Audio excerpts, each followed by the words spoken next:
नमस्कार, मैं हूं निकिता और आप देख रहे हैं सत्य हिंदी। एक नजर डालते हैं अब तक की सुर्खियों पर। एप्स्टीन फाइल्स में पीएम मोदी का जिक्र, कांग्रेस ने बताया राष्ट्रीय शर्म। कांग्रेस नेता पवन खेड़ा ने पूछे 3 सवाल। एप्स्टीन फाइल्स के नए दस्तावेज शुक्रवार को जारी किए गए। इन दस्तावेजों से जुड़ी कहानियां शनिवार को एक एक करके सामने आने लगी हैं। सबसे खास बात यह है कि अब प्रधानमंत्री मोदी के नाम का जिक्र भी एप्स्टीन फाइल्स में आ गया है। दस्तावेजों में जिक्र है कि पीएम मोदी ने इस कुख्यात यौन शोषण अपराधी एप्स्टीन से सलाह ली थी। प्रमुख विपक्षी दल कांग्रेस ने इस मुद्दे को शनिवार शाम जोर शोर से उठाते हुए इसे राष्ट्रीय शर्म बताया। मोदी से जुड़ा यह दस्तावेज सार्वजनिक रूप से उपलब्ध है। कांग्रेस ने शनिवार को जेफरी एप्स्टीन से जुड़े दस्तावेजों को लेकर प्रधानमंत्री नरेंद्र मोदी पर तीखा हमला बोला है। कांग्रेस नेता पवन खेड़ा ने सोशल मीडिया प्लेटफॉर्म एक्स पर दावा किया कि एप्स्टीन की एक फाइल में प्रधानमंत्री मोदी का जिक्र है। खेड़ा के अनुसार दस्तावेज में लिखा है कि मोदी ने एप्स्टीन से सलाह ली और इस्राएल में अमेरिकी राष्ट्रपति के फायदे के लिए नाचे गाए, जिसके साथ एप्स्टीन ने इट वर्कड लिखा है। खेड़ा ने इसे पारदर्शिता और कूटनीतिक मर्यादा से जुड़ा गंभीर मामला बताते हुए प्रधानमंत्री से 3 सवाल पूछे। पहला, एप्स्टीन से कौन सी सलाह ली गई थी? दूसरा, इस्राएल में अमेरिकी राष्ट्रपति के लाभ के लिए नृत्य गायन का क्या मतलब है? और तीसरा ये कि इट वर्कड से क्या तात्पर्य है? कांग्रेस ने अमेरिकी न्याय विभाग की वेबसाइट पर उपलब्ध दस्तावेज का लिंक भी साझा किया। हालांकि रिपोर्ट्स में यह साफ नहीं है कि मोदी का नाम किसी आपराधिक संदर्भ में है या केवल एप्स्टीन की नेटवर्किंग कोशिशों में। इस बीच एप्स्टीन फाइल्स में डोनाल्ड ट्रंप और बिल गेट्स से जुड़े विवादास्पद दावे भी सामने आए हैं, जिन पर उनकी ओर से इनकार किया गया। वहीं प्रधानमंत्री कार्यालय या बीजेपी ने अभी तक कांग्रेस के आरोपों पर कोई आधिकारिक प्रतिक्रिया नहीं दी है। सुनेत्रा पवार बनी महाराष्ट्र की पहली महिला उप मुख्यमंत्री। अजीत पवार के निधन के 3 दिन बाद शपथ, पीएम मोदी ने दी शुभकामनाएं। एनसीपी नेता सुनेत्रा पवार ने शनिवार 31 जनवरी को महाराष्ट्र की पहली महिला उप मुख्यमंत्री के रूप में शपथ ली। यह शपथ ग्रहण उनके पति और पूर्व डिप्टी सीएम अजीत पवार की 28 जनवरी को एक विमान दुर्घटना में हुई मौत के सिर्फ 3 दिन बाद हुआ।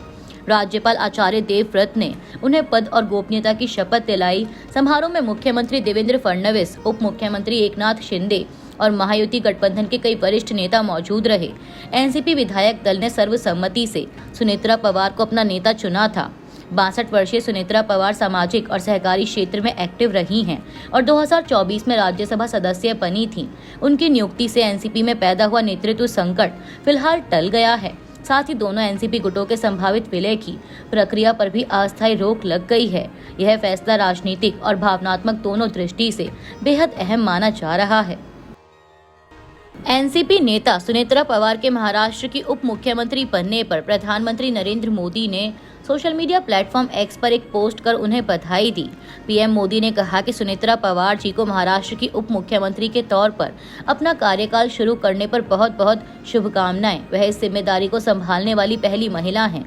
मुझे विश्वास है कि वह राज्य के लोगों की भलाई के लिए अथक प्रयास करेंगी और स्वर्गीय अजीत दादा पवार के विजन को पूरा करेंगी।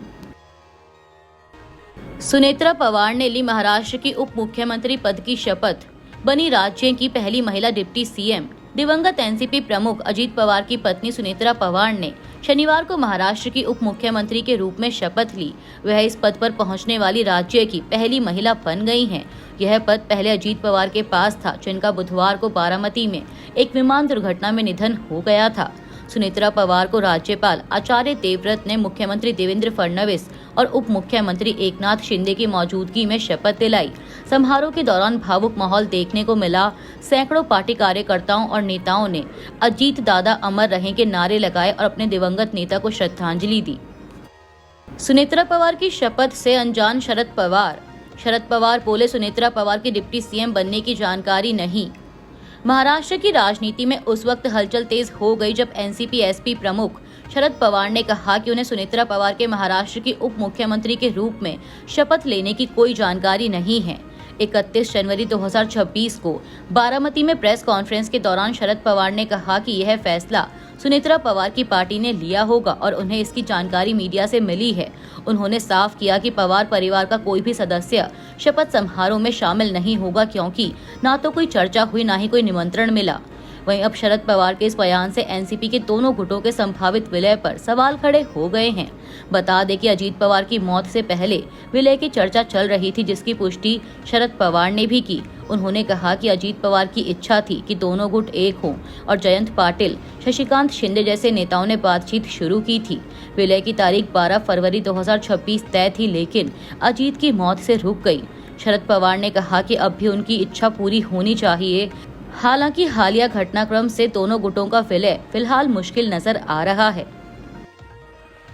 सुनेत्रा पवार के डिप्टी सीएम बनने की चर्चा पर प्रियंका चतुर्वेदी का समर्थन। प्रियंका चतुर्वेदी बोली, मैं इसका स्वागत करती हूं। सुनेत्रा पवार को उप मुख्यमंत्री बनाए जाने की चर्चा के बीच शिवसेना यूबीटी सांसद प्रियंका चतुर्वेदी ने इस पर प्रतिक्रिया देते हुए कहा कि अगर सुनेत्रा पवार ये जिम्मेदारी संभालेंगी तो महाराष्ट्र में पहली महिला डिप्टी सीएम बनेंगी। मैं इसका स्वागत करती हूं। प्रियंका चतुर्वेदी ने आगे कहा कि उन्होंने सुनेत्रा पवार को राज्यसभा में अपने सहयोगी के तौर पर देखा है। उन्होंने कहा कि मैं उम्मीद करती हूं कि महाराष्ट्र के लिए अजीत पवार का जो विजन था, जो उनकी सोच थी और जो प्रतिबद्धता थी, उसमें सुनेत्रा पवार अपनी इस नई जिम्मेदारी में भागीदारी निभाएंगी और महाराष्ट्र को प्रगति और उन्नति की तरफ लेकर जाएंगी। उत्तराखंड में यूनिफॉर्म सिविल कोड संशोधन अध्यादेश 2026 लागू, जबरन शादी और लिव इन पर 7 साल तक जेल की सजा। उत्तराखंड सरकार ने यूनिफॉर्म सिविल कोड यानी यूसीसी संशोधन अध्यादेश 2026 लागू कर दिया है। यह कदम ऐसे समय पर उठाया गया जब राज्य सरकार को धर्मांतरण विरोधी कानून के मामलों में अदालत से लगातार झटके मिल रहे हैं।